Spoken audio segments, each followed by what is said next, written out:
गुरु ब्रह्मा गुरु विष्णु गुरुदेवो महेश्वरः गुरु साक्षात् परम ब्रह्म तस्मै श्री गुरवे नमः। अज्ञानतिमिरान्धस्य ज्ञानाञ्जनशलाकया चक्षुरुन्मीलितं येन तस्मै श्री गुरवे नमः। भगवान की बड़ी कृपा है कि पूज्य बाबा की तपस्थली कहिए, वासस्थली कहिए, या उनकी दृष्टि से पवित्र इस भूमि पर ये यज्ञ का आयोजन हो रहा है। यज्ञ में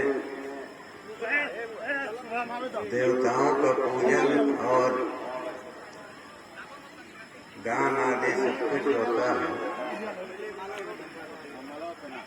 लेकिन यज्ञ के लिए ये नहीं सोचना चाहिए कि हम व्यक्तिगत रूप से अगर अकेले कुछ करना चाहें तो कैसे हो। अरे आप जप करिए, नाम जप करिए, उसमें कोई जरूरत नहीं है कि समूह इकट्ठा हो, पैसे की कोई जरूरत नहीं। मन में भगवान को बैठा लीजिए, उनका पूजन करिए। जितने उपचार हैं, उपचार करते हैं जैसे भगवान की पूजा हो, तो सब मानसिक कल्पना करके उनको चढ़ाएंगे। तो वो आप कहेंगे कि वो तो कल्पना रह जाएगी, नहीं, वो कल्पना धीरे धीरे कुछ समय बीतेगा तो वो वास्तव में वो चीजें आ जाती हैं। वो बताते हैं लोग, मऊ के पास एक अलखोरी बाबा का स्थान है, तो वहाँ एक हल चलाने वाले थे, हल चलाते थे, तो वो मानस पूजा भगवान की करते थे। तो एक दिन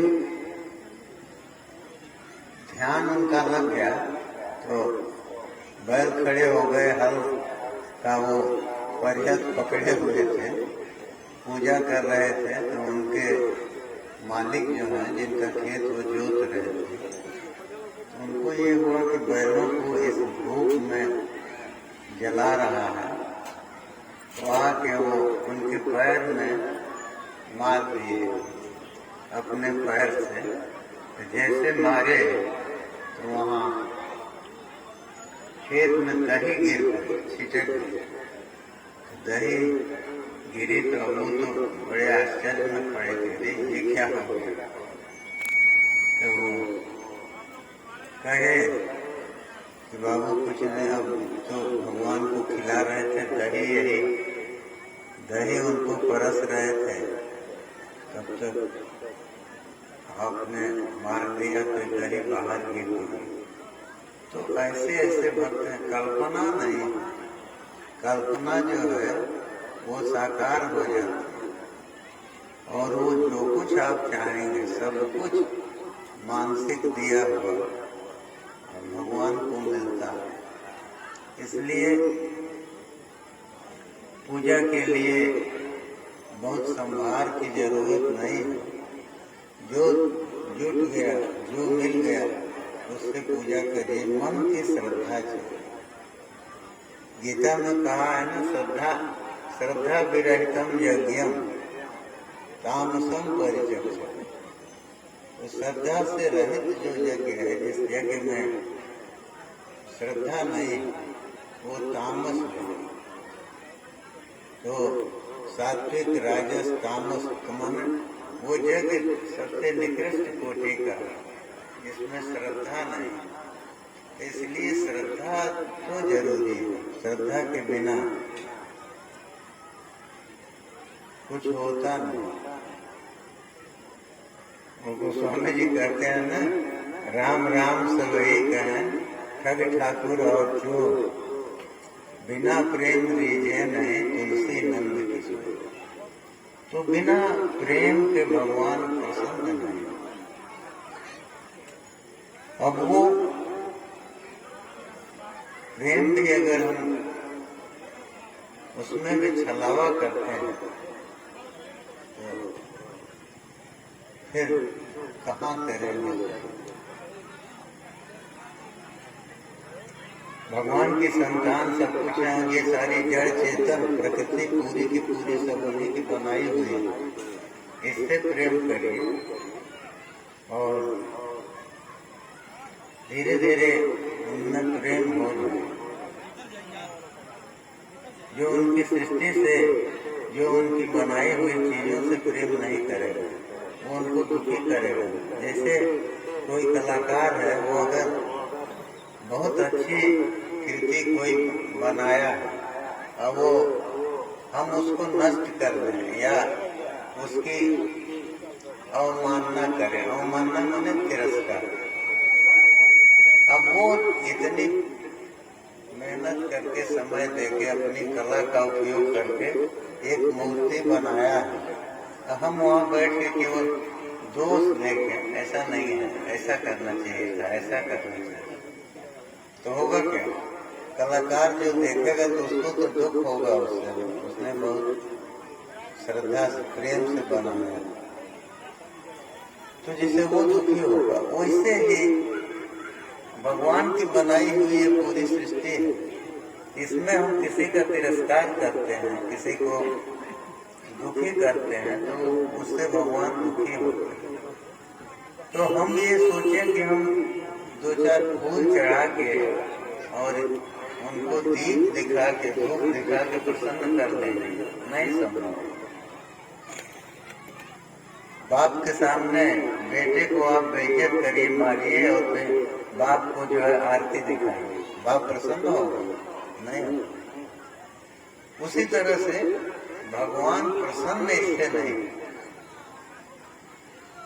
ये जरूरी है कि हम भगवान की संतान, ये पूरी, ये मनुष्य और पशु पक्षी जो जीव है, यही नहीं, ये संपूर्ण, ये घास पौधे, जो कुछ आप देख रहे हैं, जो कुछ दिखाई दे रहा है, सब उनका बनाया हुआ।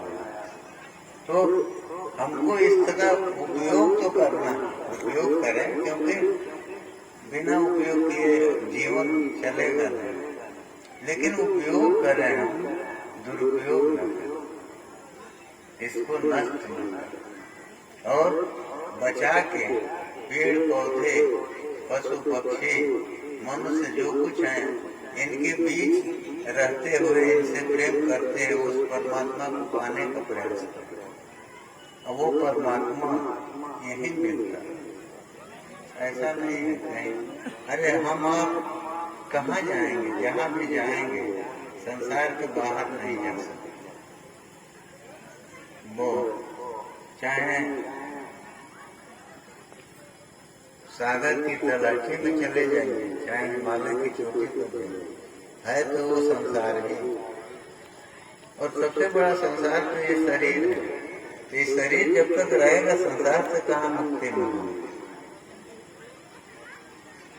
एक महात्मा थे, अब नहीं रहे, तो वो एक बार विरक्ति तो थी उनमें, हिमालय में चले गए। काशी में रहते थे, यहाँ से छोड़ गए हिमालय। हिमालय में वहाँ भी शांति नहीं मिली। मिलिट्री जहाँ पहुँचे, अरे कहीं भी रहेंगे आप, जल तो देखना पड़ेगा, जल रहे, कुछ भिक्षा का इंतजाम हो। तो एक जगह बैठे थे, वहाँ भी ट्रक आती जाती थी मिलिट्री की दिन रात, उनको उसी से विक्षोभ हुआ, मन में शांति नहीं। अरे भीतर जब ज्वाला चल रही है तो शांति कहाँ से मिलेगी? बाहर से शांति थोड़ा लाई जा सकती, उसको तो भीतर खोजना। उदाहरण एक ही है, देखिए जो लोग भजन करते हैं उनका मन शांत रहे, तो शांत रहेगा तो धीरे धीरे मिलेगा। जैसे पानी जो है, एक मान लीजिए वो है बर्फ का पानी है, पिघला हुआ, और एक पानी उबाल के आप रख दिए हैं, अभी वो उबाल उसमें आ रहा है, उतार के रख दिए नीचे, दोनों पानी है। अगर दोनों को गैस के दोनों ओर चढ़ा देंगे तो जो बर्फ का पानी है बहुत देर लगेगी तब वो खौलेगा। ये जो उबल रहा था पहले से, ये पानी रखते ही लगेगा ऊपर नीचे। तो यही स्थिति है। तो जब मन शांत नहीं हो तो उसमें तो तरह तरह की तरंगें बराबर चल रही हैं। तो थोड़ी देर के लिए मान लीजिए शांत हुआ, फिर वो तुरंत बाहर निकल आया। और जब बहुत बर्फ की तरह उसको ठंडा करेगा तो वो जल्दी उसमें उबाल नहीं आएगा, तो शांति मिलेगी। मन में ही तो शांति और अशांति का दोनों का वास है। सुख और दुख, शांति है सुख है, अशांति है दुख है। और वो बाहर नहीं, भीतर हमको प्रयास करना पड़ेगा, अपने को बदलना पड़ेगा। ये नहीं कोई शरबत की तरह पिला नहीं देगा शांति आपको मिलेगी। वो तो अपने प्रयास करके अपने भीतर लाना होगा। कुछ छोड़ना होगा, कुछ पकड़ना होगा। छोड़ना होगा, बाहर जितनी चीजें देख रहे हैं हर चीज को पकड़ने का प्रयास नहीं, हमको छोड़ने का प्रयास करना है। और जो नहीं दिखाई दे रहा, जो सबको चला रहा, जिसके मिलने से संसार मिट जाता है, तो यह जागे कैसे है, हाँ यह जागे जग जाए हेराई, तो ये है। तो उनको पाने के बाद संसार खत्म हो गया। कैसे खत्म होगा? तो जैसे रस्सी पड़ी है अंधेरे में और आपको सर्प मालूम हो रही है, आप कांप रहे हैं, दुखी हो रहे हैं, लेकिन कहीं से कोई टार्च जला दे, आपका दुख तुरंत दूर हो। वो रस्सी वैसे ही, लेकिन आपका भ्रम दूर हो। उसी तरह से गुरु की कृपा से, महापुरुषों की कृपा से, उनके सानिध्य से वो अंधकार दूर होता। उस अंधकार को के बारे में विचार करो। अरे जैसे सर्प सामने पड़ा, मान लीजिए हम चल रहे हैं, ध्यान नहीं दिया, अचानक दिखाई पड़ा, तो जब सामने पड़ा है तो हम उससे हट के जैसे भी वो जान बचाने का प्रयास करेंगे कि अब ये विचार करेंगे यहाँ कैसे आ गया, किस जाति का आ गया। ये सब तो विचार करने का अवसर नहीं है, और उस समय ये सब सोचना मूर्खता, और कोई सोचता भी नहीं है। यहाँ बैठकर हम आप चर्चा करेंगे, उस समय बुद्धि नहीं काम करेगी। इसलिए हमको जब सामने संसार रूपी सर्प है, उससे बचना। अब वो छोड़ता किसी को नहीं, कहाँ छोड़ा है? जितने लोग आए सबको ग्रस्त दिए। शरीर तो सबके गए, तो शरीर सबके गए, हम लोगों के भी जाएंगे। तो हमको संसार से बचने के लिए, उस सर्प से बचने के लिए प्रयास करना। अभी नहीं कि हम कैसे आ गए, तो इस संसार का आरंभ कैसे होगा। अब सोचिए, पहले आम है, पहले पेड़ है कि बीज? अरे गुठली नहीं तो आम नहीं, आम नहीं तो गुठली नहीं, सोचते रहे, उसी में सोच के मरी। ये संसार शुरू कैसे हुआ? हम भोग के लिए आए हैं, तो भोग के लिए शरीर चाहिए, और शरीर जो है वो जब पहले कर्म रहेंगे तब शरीर मिलेगा। तभी सोचिए कि कर्म बिना शरीर के होगा नहीं, तो कर्म रहे तो शरीर मिले, और शरीर रहे तो कर्म होगा। कौन पहले होगा? इसका कोई उत्तर है? क्या करें? इस पचड़े में नहीं पड़ा, अपना काम कर रहा। कहीं भी संकट में आदमी यही नहीं करता। अभी थोड़े सोच रहा है मारने वाला है तो सामने दिखाई दे रहा है कि हथियारे खड़े, तो किसने भेजा, दुश्मन तो 3-4 है कि ये विचार वो करेंगे कि वहां से भागेंगे, जिससे भी वो प्रयास करेंगे अपने को बचाने का। उसी तरह से संसार में जब पड़े हुए हैं तो हमको अपने को बचाने का प्रयास करना। सुखदेव जी ने परीक्षित को बचाया तो संसार रूपी सर्प से तो बचा दिए, लेकिन तक्षक से नहीं बचा दिया।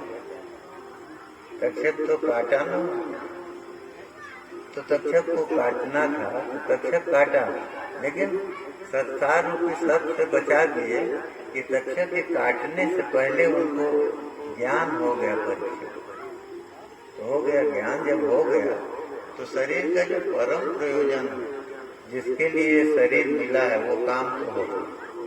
तो काम हो गया तो उसके बाद इसका कोई प्रयोजन नहीं है।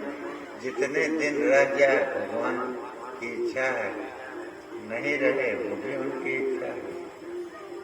इसीलिए भागवत में आया कि जब परीक्षित को बोध हो गया तो वो कहते हैं, अब सोचिए पहले जो परीक्षित वो कहते हैं नैसा दुर्विसहा तृणमाम त्यक्तोदमुपि बाधक, जल भी छोड़ दिए। जल भी बाधक है ना, अन्न तो बाधक। मान लीजिए जरूरत पड़ी, उठना पड़ेगा तो जल भी छोड़ दिए और केवल सुखदेव जी की बातों को सुन रहे, उनके मुख से निकले हुए जो कथामृत के वाक्य हैं उन्हीं का पान कर रहे। तो कथामृत पी रहे थे लेकिन ये जल नहीं पी रहे। जल का नाम भी अमृत, जीवन भी उसका नाम, लेकिन ब्राह्मण बालक के हिसाब से जीवन तो समाप्त हो गया। अवधि थी 7वें दिन जो है वो तक्षक काट दिया। लेकिन कितना बड़ा कलंक होता कि ऐसा भगवान का भक्त, भगवान के भक्त को भागवत कहते हैं। तो ऐसा भागवत जो जिसको भगवान माता के उदर में रहते हुए ही दर्शन दिया। परीक्षित ने उस समय क्या किया? तो भगवान तो अपने जाके दर्शन दिए, अपने जाके दर्शन दिए और वो चक्र लेके उनके चारों ओर घूमते रहे कि अश्वत्थामा के अस्त्र से इनके शरीर की रक्षा है। तो जिसको जन्म के पहले ही माता के गर्भ में ही दर्शन हो गया भगवान, वो भगवान का भक्त, उनका जो असली स्वरूप है, दोनों रूप है ना, निर्गुण और सगुण। तो जो निराकार रूप है उसको देखे बिना संसार से चला जाए तो ये बहुत अच्छी बात तो नहीं। और परीक्षित को एक टीस ये मन में थी, वहां का प्रसंग पढ़िए जब सर्प को डाले हैं समीक ऋषि के गले में। अरे वहां गए तो ऋषि समाधि में थे, उनको तो पता नहीं है, तो नहीं है तो ये जो है इनको न पानी मिला तो और न तो अर्घ्य मिला। राजा थे, राजा को अर्घ्य मिलता है, तो इनको क्रोध आया। तो वहां दिया है कि मत्सरो मन्युरेव, 2 शब्द का प्रयोग किया कि उनको मत्सर आया है और मन्यु मन क्रोध आया। तो मत्सर जो है यही है, उनको भगवान के सगुण रूप का दर्शन तो हुआ था, समाधि में नहीं गए थे परीक्षित। धार्मिक थे, सब ठीक है, लेकिन देख रहे हैं कि ऋषि जो है हमसे आगे हैं, इसलिए मत्सर आया मन। और क्रोध आया क्योंकि उनका सत्कार नहीं हुआ। तो ये दोनों के कारण उनकी बुद्धि पलटी और उन्होंने सर उठा के डाला। अब ये भी कुछ लोग कहते हैं कि भाई आश्रम में तो हत्या होती नहीं, और आश्रम में किसी को किसी से भय नहीं होता। सब सिंह भी है, गाय भी है, सर्प भी है, सब कुछ एक जगह रहता है, मोर भी है। तो आखिर वहां मरा हुआ सर्प मिला, उठा के डाल दिए धनुष की कोटी से। तो उन्होंने दो अपराध किए। एक तो आश्रम में शस्त्र बाहर छोड़ के जाना चाहिए, लेकिन वो शस्त्र लिए चले गए। विनीत वेश में आश्रम में जाना, तो विनीत वेश शस्त्र के रहते वेश जो है विनीत नहीं, वो शस्त्रधारी जो है उससे हिंसा की आशंका सबको रहती है, और शस्त्र को देख करके अन्य जीव भी डरते हैं। तो विनीत वेश से नहीं गए। तो एक अपराध ये किया, और दूसरा अपराध ये किए कि आश्रम में सर्प की हत्या की। तो बल्लभाचार्य जी कहते हैं कि सर्प तो निर्भय होकर घूम रहा था, तो इन्होंने धनुष के टोके से किनारे से ऐसे मारा, मर गया, और ये उठा के किसी के गले में डाल दिया। तो ये मनु का ये क्रोध का यही कृत्य है। तो ये तो कर दिए, लेकिन वो जो मत्सर था कि माने ये इतने ऊंचे हैं, हम वहां नहीं पहुंच पाए, एक मन में ये टीस थी, और उसी टीस को लिए हुए वो गंगा किनारे पहुंचे। तो यदि ऐसे भगवान के भक्त की वो इच्छा पूरी न हो, तो ये बहुत बड़ा कलंक होगा। तो भगवान उनकी इच्छा पूरी की। सुखदेव जी को भेज दिए, सुखदेव जी आ गए, उन्होंने उनको उपदेश दिया, और सुखदेव परीक्षित ने उतना त्याग किया, सब कुछ छोड़ के, जल भी नहीं लेते और कथा सुन रहे। अक्सर लोग कहा करते हैं, ये सब लोग जानते हैं कि देवता लोग अमृत कलश लेके आए थे और कहे कि परीक्षित इसको पी लें, ये अमर हो जाएंगे। हम लोग कथामृत का पान हम लोग कहें। सुखदेव जी जो कथा सुना रहे हैं वो कथामृत का पान हम लोग करेंगे। लेकिन परीक्षित ने विचार किया, को कथा को सुधा दोते, को कांचा को मणि महा। तो कहे कि ये कहाँ कथा और कहाँ ये सुधा, अमृत।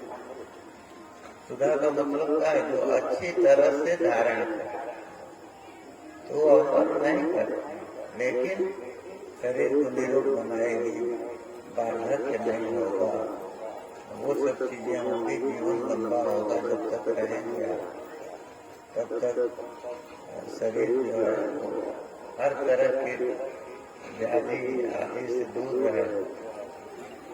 तो उन्होंने कहा कि ठीक है, वो सुधा जो शरीर को धारण कर रहा है, कुछ भी करेगी तो अमरत्व को तो नहीं दिला सकती, शरीर तक ही उसका असर।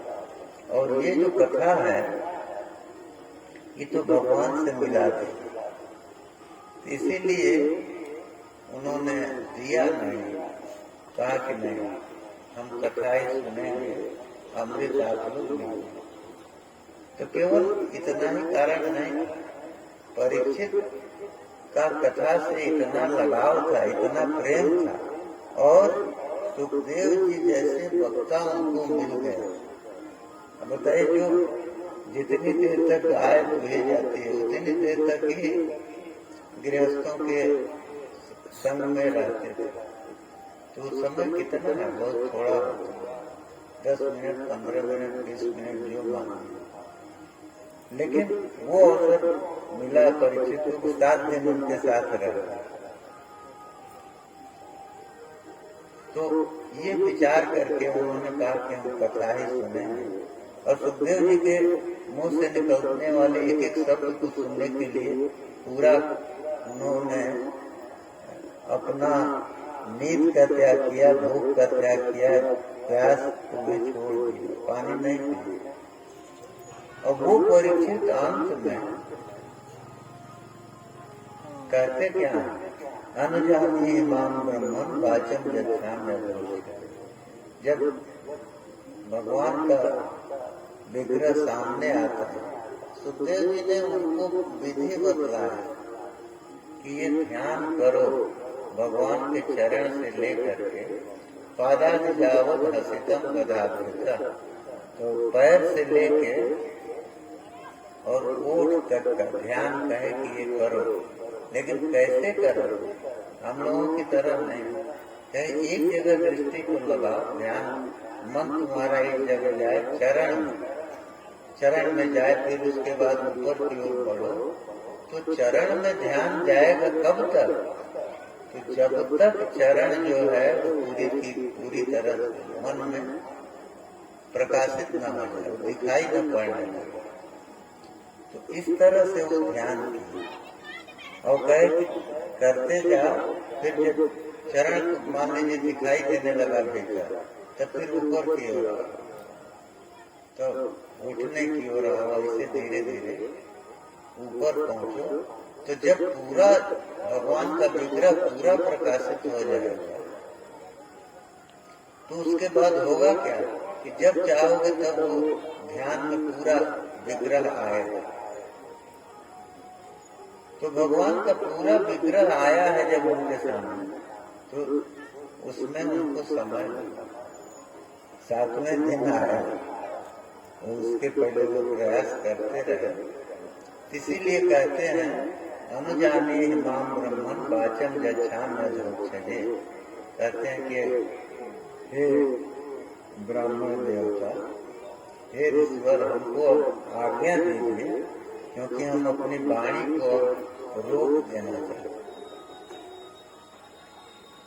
जिसके मुख से निकले हुए शब्दों को सुनने के लिए पानी पीना भी छोड़ दिए थे, अब वही कह रहे हैं उस कथा का प्रयोजन पूरा हो। कथा सुन रहे थे किस लिए? भगवान की प्राप्ति के लिए। भगवान का विग्रह पूरा सामने आ चुका है, लेकिन अभी थोड़ा सा काम बाकी है, निर्गुण मन लीन नहीं हुआ। तो वही कहते हैं कि उसके लिए हम अपनी वाणी को रोक देना चाहते हैं, सभी इंद्रियों के व्यापार को रोक देना चाहते हैं। अरे सुनने वाला कुछ बोलता रहेगा, हाँ करेगा, तब भी कथा चलेगी। और जब सुनने वाला अपनी वाणी को रोक रहा है, तो कथा आगे कैसे चलेगी?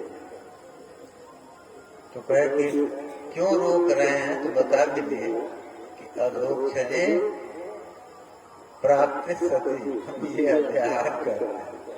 माने अधोक्ष जब प्राप्त हो, तो अब हम इस कथा का प्रयोजन पूरा हो चुका। लेकिन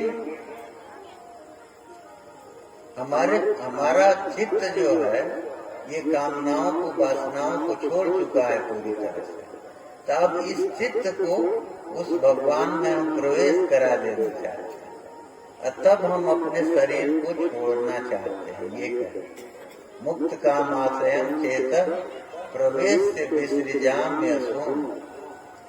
आपके हाथ में प्राण को छोड़ना, अरे तक्षक आएगा, काट लेगा, मरेगा। कहे कि नहीं, अब है क्या कि वो स्थिति जब प्राप्त हो गई तो उतना उनके हाथ में आ गई। योगी जो है उस इच्छा में, उस स्थिति में पहुंच के इच्छा मृत्यु होता है। तो लेकिन उस स्थिति में पहुंचने के बाद उस शरीर को रखना नहीं चाहता। जीवन मुक्ति का आनंद जो है वो अब उनको लेना है। इसलिए उन्होंने सुखदेव जी से आग्रह किया कि अब भगवान सामने हैं, इन्हीं में मन को प्रवेश करा देना चाहते हैं और उसके बाद शरीर को छोड़ेंगे। तो उसके बाद शरीर को छोड़ेंगे तो ये आपके हाथ में है, कैसे छोड़ेंगे? मान लीजिए उसके पहले ही तक्षक आ जाता है। नहीं, ऐसा नहीं, सब कुछ, अरे तक्षक आने का दिन निश्चित है ना, ये थोड़ा है कि सवेरे ही आ जाएगा, कि दोपहर में आ जाएगा, कि शाम को आ जाएगा। तो जब 7वें दिन आना है तो उतनी देर उसको प्रतीक्षा करनी पड़ेगी जितनी देर वो चाहेंगे, क्योंकि अब इस समय वो पहुंच चुके हैं उस स्थिति में जबकि काल के ऊपर नियंत्रण है। तो मर्यादा तो नहीं तोड़ेंगे, ब्राह्मण बालक के साप को अन्यथा नहीं करेंगे, क्योंकि अब शरीर से कोई मोह नहीं है। लेकिन वो जो ऋषि को देख करके मन में मत्सर आया था कि ये हमसे श्रेष्ठ है, या जीवन शरीर पाने का जो सबसे बड़ा आनंद है, जिसके लिए लोग, अब सोचिए जब भगवान के नाम का उच्चारण करने के लिए जन्म जन्म मुनि जतन कराही अंत राम कहियावत, ये स्थिति है, तो वो राम सामने है। तो वो राम जब सामने है, सब उन्होंने उतना पा लिया, तब जीवन मुक्ति का आनंद उनको मिल जाए। तो इसके लिए उन्होंने वाणी को रोका और भगवान में मन को प्रवेश करा दिया। तो जीवन कब तक है? जब तक मन संसार में, और जब मन चला गया भगवान में तब नहीं। जीवन का प्रयोजन इतना ही, यहाँ काम करते हुए उस मंजिल को पा लिया तो बात खत्म हो गई। और वो रुके नहीं। भगवान जैसे कहते हैं ना कि सन्मुख होए जीव होए जबरी जन्म कोटि अज्ञानतम तो होए, तो उसका अर्थ तो सामान्यतः यही किया जाता है कि जब जीव हमारे सामने होता है करोड़ों जन्मों का पाप नष्ट कर देता है। हम कहते हैं कि नहीं, वो जो सामने हो गया तो जन्म कोटि माने 2 तरह के पाप। एक वो जो जन्म को देंगे, तो अब जन्म कोटि का, जन्म को जो देने वाला पाप है वो खत्म। जन्म कोटि जो अघ है, ऐसा अघ जो कि आगे जन्म को देगा उसको नष्ट कर, तो नष्ट कर दिए तब आगे जन्म नहीं होगा। तो लेकिन दोनों रूप हैं, निर्गुण और सगुण। तो सगुण का दर्शन उन्होंने किया, उसके बाद रुक के समाधि में चले गए। तो वो जो मन में था कि ऋषि हमसे श्रेष्ठ है, तो उस बात को भी पूरा किए।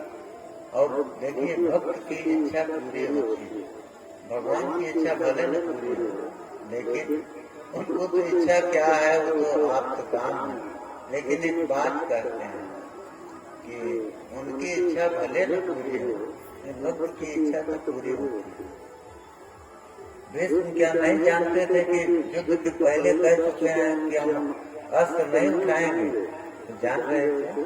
और भीष्म जैसा भक्त बहुत कम हो, लेकिन उन्होंने प्रतिज्ञा किया, आज जो हरिन शस्त्र गहाऊं तो लज्जा गंगा जननी को और संतन सुत न कहाऊं। कह दिया जो भगवान से हथियार नहीं उठवा दिए तो हम गंगा जो है उसको लज्जा होगी, हमको जन्म देंगे, और संतनों के हम पुत्र नहीं होंगे यदि ऐसा नहीं किया। तो जानते थे शुरू में ही भगवान कह चुके हैं कि अस्त्र नहीं उठाएंगे, फिर भी प्रतिज्ञा किए और अस्त्र उन्होंने उठाया, क्योंकि भक्त की इच्छा पूरी होती है, भगवान की इच्छा नहीं पूरी होती। तो ये कहे कि ऐसा क्यों? तो भगवान की इच्छा ही नहीं है। इच्छा तो वो करता है जिसके पास कुछ कमी है। तो जिसके पास कुछ कमी है ही नहीं है, जो किसी चीज को चाहता नहीं है, जिसके लिए ये संसार कुछ है ही नहीं है, हम लोगों को जैसे सपना दिखाई देता है और जगने के बाद ये संसार हम समझ लेते हैं कि रे ब्रह्म। सपने से जगने के बाद आप किसी से पूछने जाते हैं कि हमको मारने 4 आदमी आए थे, वो कहाँ गए? नहीं, क्यों? निद्रा का भंग, निद्रा का हट जाना वही समाधान। उसी तरह से मोह निशा सब सोवन निहारा देखे सपन अनेक प्रकार। तो मोह निशा जो है जब दूर हो गई तब फिर भ्रम नहीं। जो सपने सिर काटे कोई, बिन जागे भ्रम दूर की हो। स्वप्न में कोई सिर काट रहा है तो बिना जगे आपका भ्रम दूर नहीं। तो वो उनके लिए तो वही है। और भीष्म भी ज्ञानी थे, ऐसा नहीं है, भीष्म ज्ञानी थे, सब कुछ समझ रहे, लेकिन मनुष्य शरीर है, मर्यादाओं में बंधे हुए। भगवान मनुष्य शरीर में नहीं, मर्यादा उनकी कोई नहीं है, सब मर्यादा है। भक्त की इच्छा को पूरी कर देना, ये एक मर्यादा है जिसको हमेशा करते हैं, उसको पूरी करते रहे। तो परीक्षित की भी इच्छा है कि हम उनके निर्गुण स्वरूप का ध्यान करें, उसका आनंद लें, क्योंकि जीवन मुक्ति का आनंद मनुष्य शरीर पाने का सबसे बड़ा आनंद, उससे बड़ा आनंद कोई नहीं है। इसीलिए लिखा है न सुखम वीतरागस्य, न सुखम देवराजस्य, न सुखम चक्रवर्ती। देवराज इंद्र को वो सुख नहीं मिलता, या चक्रवर्ती राजा को भी वो सुख नहीं मिलता। जब सुखम वीतरागस्य मुनेरे एकांतस्य, जो सुख एकांत में रहने वाले मुनि को मिलता। तो परीक्षित उस जीवन मुक्ति को आनंद के रूप में प्राप्त करके और अपने को कृतकृत्य करके और तब गए। उसके बाद सर्प जो है काटा, इसीलिए वहाँ लिखा है, भागवत पढ़िए तो देते हैं, ब्रह्मभूतस्य राजर्षे देहो अहिगर लाग्निना। राजर्षि जो है ब्रह्मभूत हो, वो ब्रह्मरूप हो गए थे, तो उसके बाद तो इसी शरीर में न उनको वो प्राप्ति हुई। तो इस शरीर में अब जब ब्रह्मभूत हो गए, ब्रह्म के साथ उनका ऐक्य हो गया, साक्षात्कार हो गया, तो उसके बाद देह को तक्षक ने काट के और जलाया। तो ब्रह्मभूत से राजर्षे देहो अहिगर लाग्निना, उनका ये देह जो है वो अहि सर्प की का जो गरल है, विष है, उसकी अग्नि से भस्मसात अभवत् सद्य, तुरंत भस्म हो। तब भस्म हो गया। जन्मेजय को दुख यही था कि काटा ठीक है, मृत्यु हुई, सब कुछ ठीक है, लेकिन पुत्र के रूप में उनको पिता के शव के संस्कार का भी अवसर नहीं हुआ। जन्मेजय जैसा सामर्थ्यवान और धार्मिक पुत्र, इसको वो सहन नहीं कर पाए, इसीलिए सर्प सत्र किया। और सर्प सत्र करके कहे कि हम इस सर्प जाति को ही जला देंगे, अग्नि न रहेंगे, ये जाति रहेगी न आगे किसी को कर। तो परीक्षित जन्मेजय का अपनी जगह पर सोचना पुत्र के रूप में वो बहुत गलत नहीं था। ये है कि माध्यम अब क्रोध में वही पकड़े। अरे तब ऋषि ने समझाया ना कि क्या कर रहे हो, इस सबको जला दोगे तो तुम्हारे पिता वापस आ जाए। तब वो रुके। तो रुकने का कारण हुई समझाए ऋषि। तो डर तो सबको ये है ना कि अगर बात इनकी नहीं माने तो फिर साफ मिल सकता है, तो इससे सब लोग डरते थे। ऐसा नहीं केवल समझाने से कोई मानता है, ये भय सबके भीतर है कि अवज्ञा हुई, साधु अवज्ञा तुरंत गंवानी, कर कल्याण अखिल कह हानि। क्या कर देते हैं, क्यों हो जाता है, संपूर्ण कल्याण की चीजें नष्ट हो जाती हैं और उसमें समय नहीं लगता। साधु अवज्ञा तुरंत कर। तो ये भय सबको, जमेले को भी हो, तो खैर किसी की बात मान गए, और मान गए तो उन्होंने सर्व सत्य को रोका। तो देखिए तक्षक मरा भी नहीं और उनका वो सारा उद्यम निष्फल और पाप अलग से हो। इतने सर्पों को जलाए, वो सारा पाप जो उनके ऊपर आया, और जिसको जलाना था वो जला नहीं। और जन्मेजय जैसा धार्मिक राजा आवेश में आके इतना बड़ा पाप किया, इसीलिए वो है क्रोध पाप करना। क्रोध जो है वो पाप करना। इसीलिए भगवान कहते हैं अर्जुन से कि अर्जुन काम एस क्रोध एस रजोगुण समुद्र महासनो महापापमा विद्धेन में वैरिणम। अर्जुन देखो केवल एक शत्रु है, इस शरीर में रहते या इस संसार में रहते, वैसे गिनो जितने दिखाई दे रहे हैं सब शत्रु, लेकिन मुख्य शत्रु केवल एक है, क्रोध। काम है पहला, काम माने इच्छा, इच्छा मात्र शत्रु। इच्छा करते रहते, इच्छा से होगा क्या, कामात क्रोध हो भी जाए। हमारी इच्छा है ये जमीन हम ले लें, आपने उसमें बाधा डाला, आपको पर क्रोध हुआ, आपकी हत्या करा, यही सब तो हो। तो काम क्या के पूरा न होने पर, काम होने इच्छा, तो उसके पूरा न होने पर क्रोध आता है। तो क्रोध जो है पाप का मूल है। तो भगवान दोनों को एक ही कहते हैं, काम है ऐसा, क्रोध है ऐसा, दोनों को एक करते हैं कि काम जो है यही क्रोध है। और काम है, कामना है, इच्छा है, तो क्रोध नहीं रुके, क्रोध तो आए। तो केवल सोचते रहिए कि ये ऐसे करेंगे, ये चीज ले लेंगे, ये ऐसा करेंगे, और उसी समय मन में आपके आया कि लेकिन इसको तो वो भी चाहता है, तो दूसरे आदमी के प्रति आपको क्रोध हो जाए। तो कामना के रहते क्रोध नहीं जाए। और कामना किसी लिए काम अचत सुख सपने में, कामना के रहते रहते स्वप्न में भी सुख नहीं मिलता, जागने में तो बात। इसलिए उसका निवारण केवल भगवान के चरणों में शरणागति है। उनकी ओर बढ़ने का प्रयास करना चाहिए, और प्रयास करके अपने मन को आयास शून्य करने का प्रयास करना है। क्या कि हम लोग शरीर थक गया तभी मन से प्रयास करते रहते हैं, ये मिल जाए, ऐसा करेंगे, ऐसा करेंगे। अरे मिल जाएगा, जो मिलना है वो मिलेगा।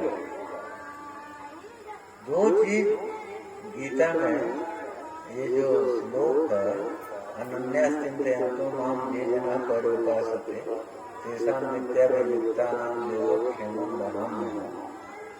तो भगवान कहते हैं कि देखो हमारे भक्त जो हैं, जो कि अनन्य भाव से हमारा भजन कर रहे हैं, उनको जो जरूरत होती है वो हम देते हैं, और उनके पास जो कुछ रहना चाहिए उसकी रक्षा भी करते हैं। बलि राजा था तो उसके रक्षा के लिए और उनके जो लोग हैं वो उसके आज्ञा के बाहर न जाए, तो चक्र को भेज दिए कि जा, कि तुम्हारी आज्ञा का जो उल्लंघन करेगा चक्र उन सबको रास्ते पर लाएगा। तो ये किए, तो अलग से लाभ कराए, और जो उसको दिए तो उसकी रक्षा भी। बंधन में ले आए तो राजा जो है वो बंदी बन गया, तो कोई उसकी बात मानेगा नहीं। लेकिन उन्होंने ऐसा प्रबंध कर दिया कि सबको वहाँ झुकना था। नहीं, उसके इशारे को जो नहीं समझ पाया, नहीं करेगा बलि के इच्छा के अनुसार काम, तो चक्र उसके लिए दंड देने के लिए तैयार है। तो वैसे बलि जो है अब अस्त्रों से या अपने शरीर से जैसे भी वो दंड देने का प्रयास करते हैं। अब क्या हो रहा है? कुछ नहीं करना, बैठे हैं, उनकी इच्छा के अनुसार जो है चक्र दंडित कर रहे। तो ये और पहले से भी आराम की स्थिति हुई है। तो भगवान योग और क्षेम दोनों करते हैं, लेकिन है क्या कि दोनों हम लोगों का जो भक्त नहीं है उनका भी योग क्षेम वही करते हैं, और जो भक्त हैं उनका भी करते हैं, क्योंकि सब कुछ तो मिलता है उन्हीं के यहाँ। अरे हमको सुख मिलना है, दुख मिलना है, तो उसकी सारी योजना तो वही करते हैं। मान लीजिए हमको मारने के लिए रास्ते में लोग बैठ गए, उनको प्रेरित किया उन्होंने, हमको प्रेरित किया उस रास्ते में जाने के लिए, तो सब कुछ तो वही करते हैं। लेकिन जब बचाना चाहते हैं तो उसकी भी व्यवस्था कर देते हैं।